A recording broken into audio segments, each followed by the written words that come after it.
आप सबका स्वागत है एक बार फिर से KP college of arts and science YouTube class में। और हम पढ़ रहे हैं पॉलिटिकल साइंस, ठीक है ना। पॉलिटिकल साइंस का ये चैप्टर है बीए फर्स्ट ईयर का है, बीए फर्स्ट ईयर है, ठीक है ना। और बीए फर्स्ट ईयर का ये अपने सेकंड पेपर को यहाँ पे हम देख रहे हैं। तो अब ध्यान रखेंगे अपना ये जो चैप्टर है उसको ध्यान रखना है। तो देखिए, राजनीतिक दल, बहुदलीय व्यवस्था और क्षेत्रीय दल, इसके बारे में है। तो अब हम पढ़ेंगे, ये अपना सेकंड पार्ट है, हम इसमें पढ़ेंगे राष्ट्रीय दल कौन से हैं वो पढ़ेंगे। लेकिन इससे पहले ये कि राष्ट्रीय दल होने के लिए कुछ मान्यताएं, कुछ शर्तें हैं, उनका पालन होना जरूरी है। अगर वे कोई भी दल है उन शर्तों का पालन करता है, शर्तों का पालन करता तभी उसे राष्ट्रीय दल माना जाता है। तो देखो ध्यान रखें, राष्ट्रीय दल के रूप में मान्यता प्राप्त करने का आदेश है वह 1968 में दिया गया था चुनाव आयोग ने, और जिसको बदला था 2 दिसंबर 2000 को, और इसके बाद वापस में परिवर्तन किया गया 14 मई 2005 को। तो इस के द्वारा अब जो शर्तें हैं उन शर्तों में से यहाँ पे 3 शर्तें हैं, उनमें से कोई भी एक शर्त का पालन होना चाहिए, कोई भी एक शर्त का पालन होना चाहिए, तो उसको राष्ट्रीय दल के रूप में मान्यता मिलती है, ठीक है ना। तो अब यहाँ पे देखें, पहली कंडीशन क्या है, गत लोकसभा चुनाव या राज्य विधानसभा चुनाव से संबंधित दल के उम्मीदवार 4 या अधिक राज्यों में प्रत्येक में वैध मतों का कम से कम 6% मत प्राप्त किया हो, या इनमें से किसी एक राज्य या उसके कम से कम 4 लोकसभा। यानी कहने का मतलब ये है कि पहली कंडीशन तो ये गत लोकसभा या राज्य की विधानसभा या राज्य विधानसभा में, ठीक है ना, लोकसभा या राज्य विधानसभा में संबंधित दल के उम्मीदवार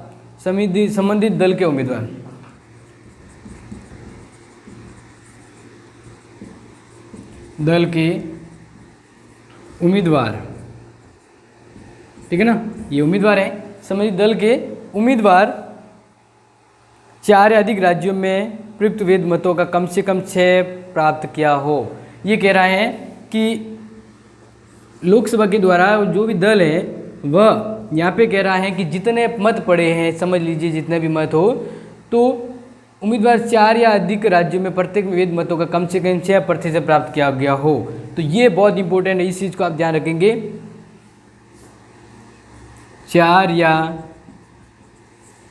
अधिक राज्यों में वैध मतों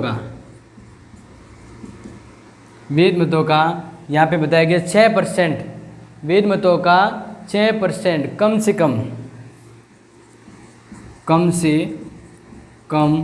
6% मत प्राप्त किए हो। ध्यान रखना है, राष्ट्रीय दल के रूप में किसको मान्यता दी जाएगी, लोकसभा राज्यसभा में गत चुनाव में, लोकसभा या राज्यसभा के चुनावों में। ध्यान रखना, कोई भी जो दल है उसका जो उम्मीदवार है, यहाँ पे जो जिस दल की बात करें उस दल के उम्मीदवार को 4 राज्यों के अंदर या 4 से अधिक, कम से कम 4, तो 4 राज्यों में उसे वैध मतों का टोटल जितने वैध मत है उसका 6% मिलना चाहिए। 6% मिलता है तो वह कैटेगरी में आ जाएगा राष्ट्रीय दल के, ठीक है। इनमें से किसी एक राज्य या राज्य से कम 4 सदस्य लोकसभा के सदस्य निर्वाचित हो, तथा इनमें से किसी एक राज्य या राज्यों से उसके कम 4 सदस्य लोकसभा के लिए निर्वाचित हो। इसके अलावा फिर ये कहा गया, इनमें एक लोकसभा राज्य से, ये क्या कहा गया है, किसी एक राज्य या राज्यों से कम 4 लोकसभा सदस्य निर्वाचित हो। एक राज्य या राज्यों से 4 सदस्य लोकसभा निर्वाचित हो। तो ये तो होगी पहली कंडीशन, ठीक है। अब दूसरी कंडीशन देखेंगे। पहली कंडीशन तो हमने समझ ली है, दूसरी में क्या कह रहा है कि गत आम चुनाव में लोकसभा की कुल सदस्य संख्या का कम से कम 2% स्थान प्राप्त कर ले, बशर्ते कि लोकसभा स्थान कम से कम 3 राज्यों में प्राप्त किए गए हो। अब दूसरी कंडीशन ये है कि गत आम चुनावों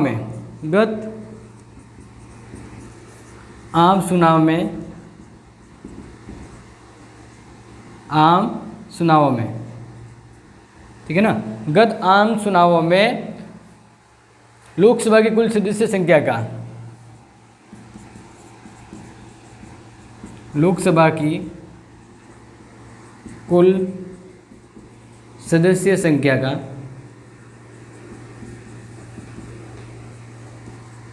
कम से कम 2% सीटें, 2% सीटें यहाँ पे हम मान लेंगे, या 2% स्थान, 2% स्थान,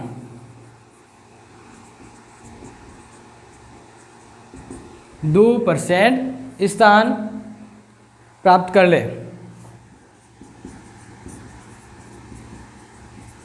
या इसके अलावा कहा है कि लोकसभा स्थान कम से कम 3 राज्यों में हो, तथा जो दल है, जिस दल ने लगभग 2% सीटें या 2% सीटें कह सकते कि स्थान हासिल किया है लोकसभा के चुनाव में, और इसी के साथ ही लोकसभा स्थान बशर्ते कि लोकसभा, यहाँ पे हम बात करें कि लोकसभा में 4 राज्यों में, लोकसभा में कम से कम 3 राज्यों से, कम से कम 3 राज्यों में उसी दल का उम्मीदवार है वह निर्वाचित हुआ हो, ठीक है ना, या 3 राज्यों में प्राप्त स्थान प्राप्त हो, ठीक है। ये होगी दूसरी कंडीशन। अब तीसरी कंडीशन देख लीजिए, आपको नोट नहीं करके सीधा समझा देते हैं। तो देखिए, यदि दल को कम से कम 4 राज्यों में राज्य दल की मान्यता हो। एक और यहाँ पे है कि यदि कम से कम दल को 4 राज्यों में राज्य दल की मान्यता हो, तो ये फॉर्मेलिटी में से अगर कोई भी एक फॉर्मेलिटी भी अगर कोई दल है उसको पूरी कर लेता है, एक शर्त भी पूरी कर लेता है, तो उसे राष्ट्रीय दल का दर्जा दिया जाता है। तो ये कंडीशन है, आपको इसे ध्यान रखना है। अब हम यहाँ पे बात कर रहे हैं कि कौन कौन से वर्तमान में राष्ट्रीय दल हैं, ठीक है ना। तो आपको ध्यान रखना है 16वीं लोकसभा के चुनाव परिणाम, उसके उपरांत की राजनीति दृष्टि को ध्यान में रखते हुए चुनाव आयोग ने 17 राजनीतिक दलों को 17वीं लोकसभा चुनाव में राष्ट्रीय दल के रूप में प्रदान की गई है। तो अब 7 राष्ट्रीय दल के रूप में है, राजनीतिक दल के रूप में, तो इनकी चर्चा करेंगे। तो अब यहाँ पे आप देखिए आगे,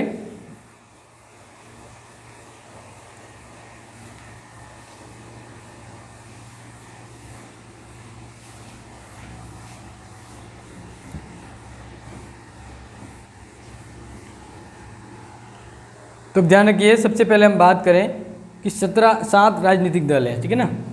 ये 17वीं लोकसभा चुनाव के संदर्भ में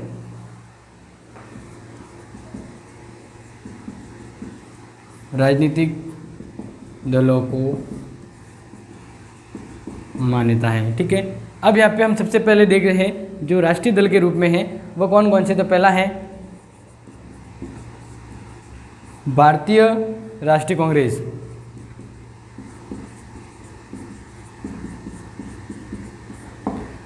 भारतीय राष्ट्रीय कांग्रेस है। इसके बारे में तो आपको लगभग पता होगा कि इसकी स्थापना है वो कब हुई थी, 1885 को स्थापना हुई थी, ध्यान रखना। और ये पूर्वी राष्ट्रीय कांग्रेस में सभी विचारधारा वाले व्यक्ति सम्मिलित थे। स्वतंत्रता के बाद भी राष्ट्रीय कांग्रेस का स्वरूप बना रहा।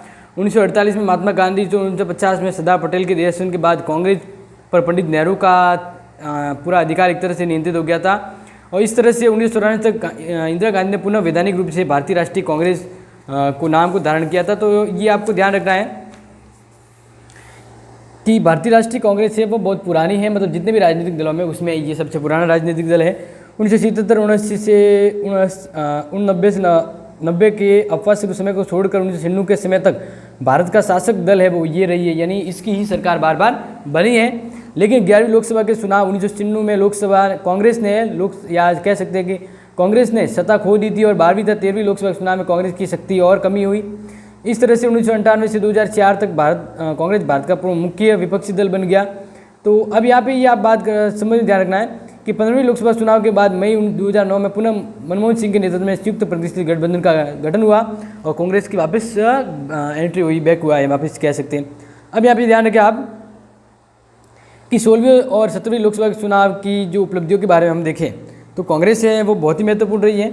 2 अप्रैल मई 2016 में 16वीं लोकसभा में कांग्रेस को 19.6 मतों के साथ 44 सीटें प्राप्त हुई थी और सोनिया गांधी के नेतृत्व में यूपीए को कांग्रेस समेत कुल 60 सीटें मिली थी। और 2019 में संपन्न 17वीं लोकसभा, अगर हम इसकी बात करें तो 2019 के अंदर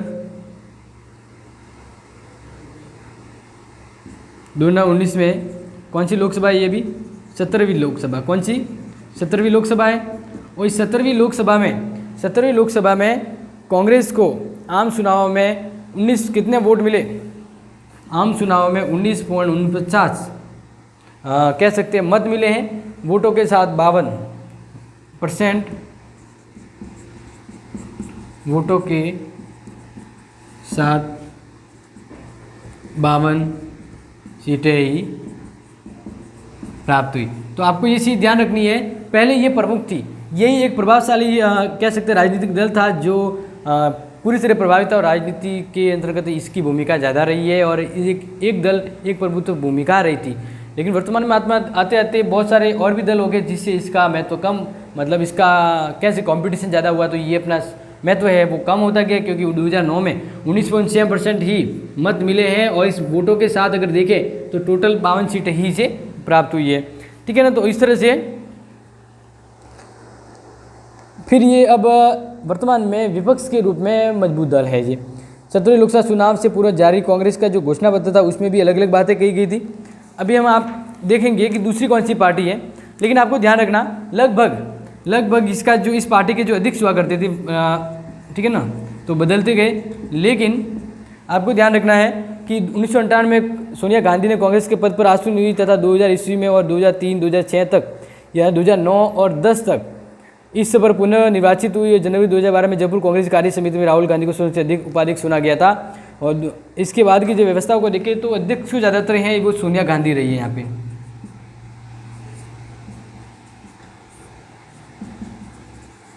सोनिया गांधी है वो अध्यक्ष के रूप में रही है, ये चीज़ें आपको ध्यान रखना है। अब दूसरा दल हम यहाँ पे देख लेते हैं, पहला तो अभी देख लिया, दूसरा है जनता पार्टी, भारतीय जनता पार्टी।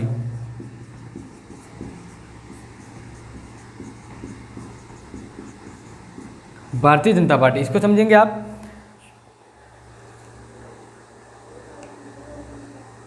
पाँच अप्रैल 1980 को जनता पार्टी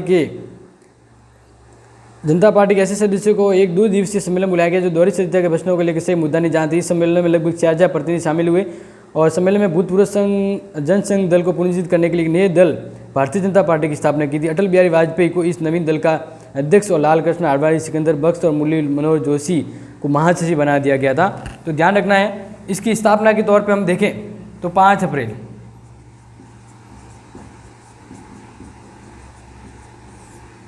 वैसे तो ये मिक्स में रही थी, लेकिन 5 अप्रैल के बाद ये इनका एक गठन बना। इसके गठन के बाद इस दल के जो अध्यक्ष बने थे वो थे अटल जी। कौन थे? अटल जी इनके अध्यक्ष थे।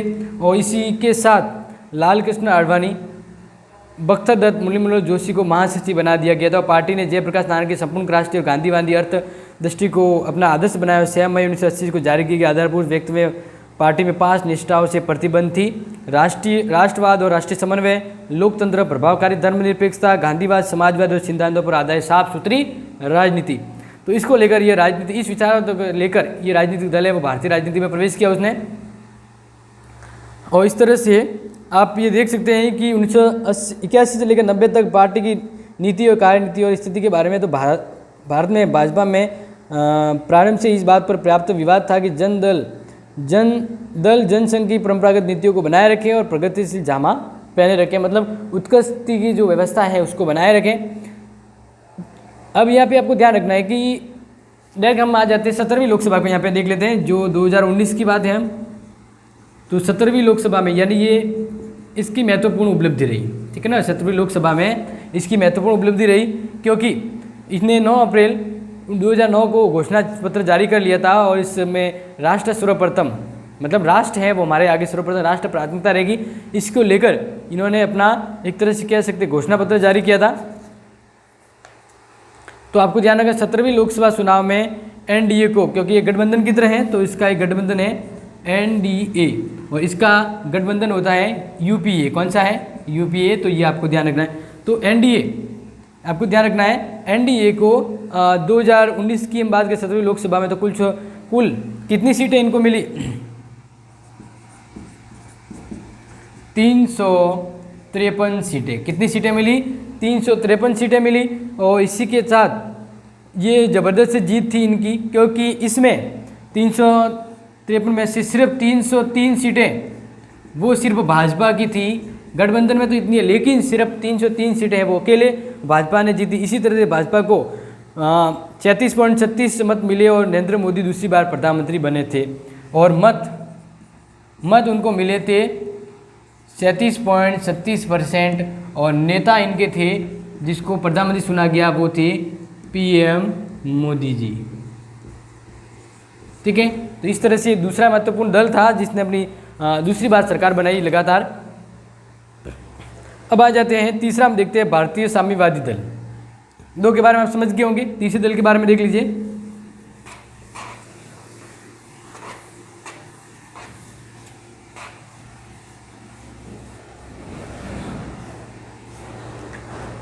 भारतीय साम्यवादी दल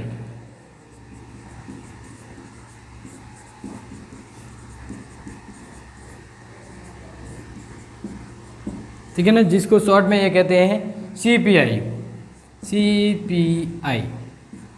ठीक है, तो ये आपको ध्यान रखना है। अब इसके बारे में ध्यान रखिए, भारतीय साम्यवादी दल की जो स्थापना है उसकी स्थापना की जब बात करें तो स्थापना तो बहुत पहले यानी 1922 में हो गई थी। ठीक है ना, और भारत सीमा विवाद और अन्य राजनीतिक दलों में मत विभाजन के कारण शोषण में विविध रूप से ये दल दो भागों में बढ़ गया था।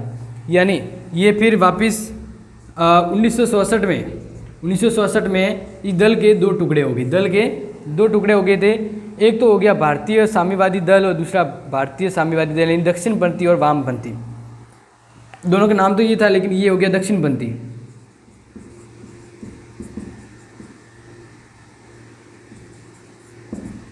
और वामपंथी।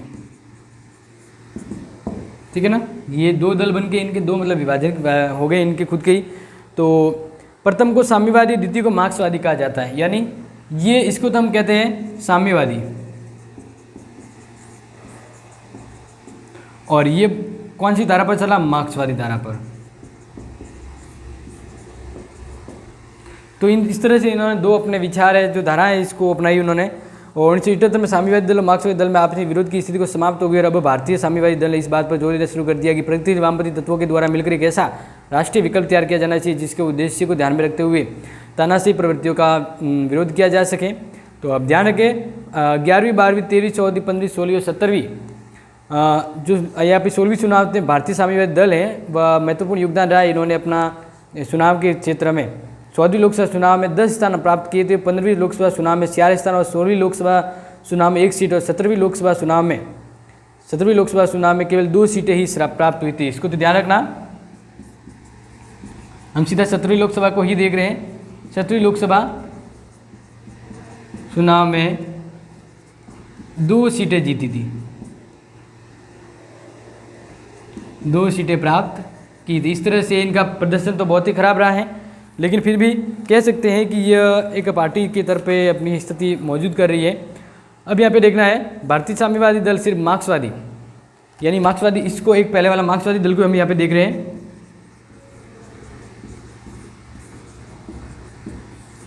इसको देख लीजिए, जिसको हम यहाँ पे देख रहे हैं। तो इसमें आपको ध्यान रखना है कि मार्क्सवादी दल ने इन चुनाव में यानी 16वीं लोकसभा चुनाव में घोषणा जो जारी की थी उसमें 1951 में प्रारंभ की कि निर्बाध दायरेकरण की नीति को त्याग देगी और सार्वजनिक नीति का निर्धारण कर देगी। तो इस तरह से एक अपनी नीति पर चली थी।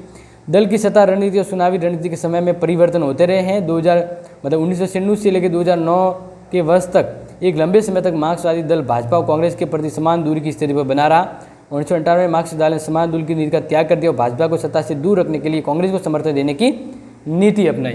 तो यानी अब ये भाजपा के विरोध में लेकिन कांग्रेस का समर्थन कर रही है। तो इससे पहले यह भाजपा कांग्रेस दोनों से अलग रही थी, लेकिन बाद में इन्होंने अपनी परिवर्तन कर दी थी और कांग्रेस का सपोर्टिव और भाजपा का विरोध करने के लिए नीति अपनाती गई। 2004 में कांग्रेस के नेतृत्व में संयुक्त प्रदेश गठबंधन सरकार का गठन हुआ और मार्क्सवादी दल के नेतृत्व में समस्त वामपंथी ने सरकार में भागीदारी न करते हुए सरकार को बाहर से समर्थन दिया था। यानी इसने 2004 में सरकार को बनाने के तौर पर बाहरी रूप में एक समर्थन दिया था, ये आपको ध्यान रखना है। नेक्स्ट हम बात करें तो नेक्स्ट आ जाता है नेशनल पार्टी कांग्रेस, राष्ट्रीय Congress party, national party Congress, ये अलग है, तो इसको देख लीजिए अब।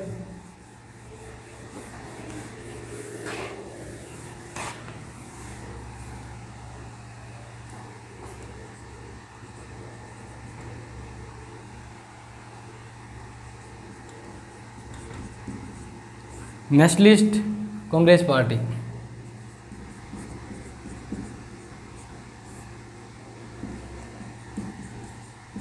यानी इसका यहाँ पे हिंदी ट्रांसलेशन नाम दिया हुआ है राष्ट्रवादी कांग्रेस पार्टी।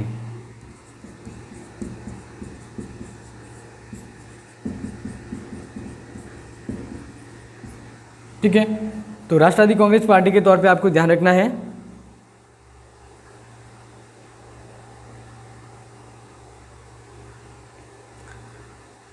इसके ध्यान रखें कि इसमें शरद पवार है जो प्रमुख हैं, और इसी तरह से 17वीं लोकसभा चुनाव में 5 स्थान हासिल किए थे।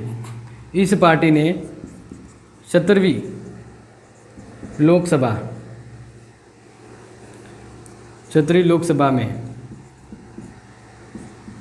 7 स्थान, बहुत अपने आप में बड़ी उपलब्धि, 7 स्थान या सीटें हासिल की थी। ठीक है ना, तो इस पार्टी से जुड़े प्रमुख जो व्यक्ति है वो शरद पवार, ये प्रमुख व्यक्ति जो इस पार्टी से जुड़े रहे हैं। तो इनके रूप में इन्होंने संयुक्त गठबंधन, प्रगतिशील गठबंधन में व्यवस्था में महत्वपूर्ण भूमिका निभाई। और 2019 की जब बात करें तो सॉरी ये 5 सीटें हैं, आप ध्यान रखेंगे 5 सीटें उन्होंने हासिल की थी। अब दूसरा हम बात करें बहुजन पार्टी, कौन सी? बहुजन पार्टी। तो बहुजन पार्टी या बहुजन समाजवादी पार्टी, बहुजन समाज पार्टी, या इसको एक शॉर्ट नाम में कहते हैं बसपा। ठीक है ना, बहुजन समाज पार्टी।